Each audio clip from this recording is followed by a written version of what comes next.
Happy Thursday, all. It's April 2nd. You know the deal. I'm not an attorney, just trying to help you guys out because things are moving quickly and you need to know. Um, the County of Riverside released some information and an order update that sort of expands on the stay in place order by the state. And then I'm also going to, which real quick, you can be fined $1,000 per day uh, per violation. And if you've got multiple vacation rentals anywhere throughout the county, if you get caught doing this and you know those neighbors that don't like that you're doing it anyway, ooh, you could be facing a lot of money in fines and potentially up to prison time. So we're going to go through the order like we did last week when the eviction moratorium was released by the state. The good thing that the state did was basically codify, make it easier to actually, for landlords, it's really good. The tenant has to give you notice, they have to be current, and they have to give you proof at some point that they're impacted. And at the end of this video, I'll cover what the city of Riverside just passed because it impacts commercial and residential and expands what the state did. I wish they wouldn't have done that, and they had some interesting conversation at the council meeting that I do unfortunately feels that it puts them at risk a little bit. Everything's just moving so quickly. Everyone's doing as best they can, but what are you going to do? So I'm going to do what I did last time, and I'm going to walk through this order, and let's see if you can see this. I don't know if you can. So, boop, boop, boop.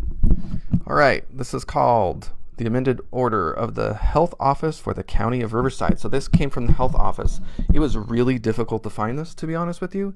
The only reason that hey Carlos, the only reason that I found this was because I participate in different things at the county and the city, so I get emails by the ward that I live in, the city of Riverside, the chamber, and then I get county notifications as well. So if you've got properties in this area and you're not on these lists, man, you got to find a way to get on there. Seriously. All right. So clarifications of the governor's stay at home. This order is dated March 30th. And just so I can let you know now, at the very back page, it says this order is effective immediately and will remain in effect until April 30th, pending further order of the public health officer. So this can get extended. So you got to be paying attention. All right. Right there. Violation or failure to comply with this order is a crime punishable by fine, imprisonment, or both.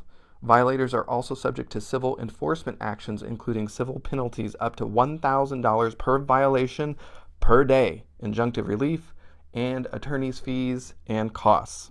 Oh, fantastic. Okay. So, yeah, that's going to add up quickly. Can you imagine, like, all the neighbors who have hated short-term rentals all this time? They're finally, when the word gets out, oh man, I'm all of a sudden I'm really glad I don't have vacation rentals. All right, so this is an expansion on the executive order N33-20. All right, they do mention, okay, you can use the vacation rentals, but they have to be for very specific things. At the bottom of 3 paragraphs from the bottom, it starts talking about different things that they're referencing. So the state public health officer, so the state, they're referencing the federal critical infrastructure sectors and the essential critical infrastructure workers. Unfortunately, when I got this, they didn't include those in the exhibits. I wish they would have. It would have made a complete package, but what are you going to do? Just know that that's going to be at the state level. You're going to want to monitor those, and one of the things that got updated was real estate got added to the list of essential workers, which is great. Okay.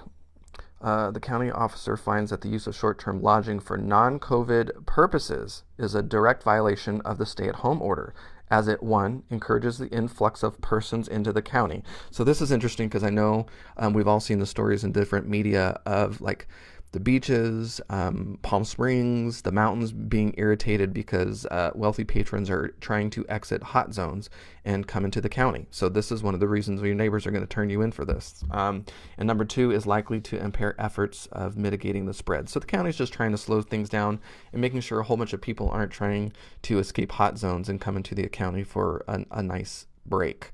Now, there's going to be some caveats here. Short-term lodging facility. Okay. This is, how should I phrase this? Under authority of California Health Code and Safety Code sections, the health officer of the County of Riverside orders as follows. Number 1, I know there's a glare on this, huh? Short-term lodging facilities, including short-term rentals, vacation rentals, timeshares, hotels, motels, and other short-term lodgings within the county of Riverside may be open to the following limited purposes. A, to serve as short-term lodging facilities, which are used for the following COVID-19 mitigation and containment measures. So housing the homeless, housing displaced and cannot return to residences because of isolation or quarantine. And that third option is lodging for persons who need isolation or quarantine. So basically, oh, how fun. You get to basically be a short-term rental for quarantine. You're going to need to start researching home disinfectant. I'm sure a lot of cleaning services are already going to provide that, but for the purposes of risk mitigation, I don't know if there's any kind of, how do you prove that it's been cleaned? I don't know. Everyone's going to have to start doing some research. And B, short-term lodging facilities, including short-term rentals, they spell it out, which are used to house essential workers performing functions that are essential.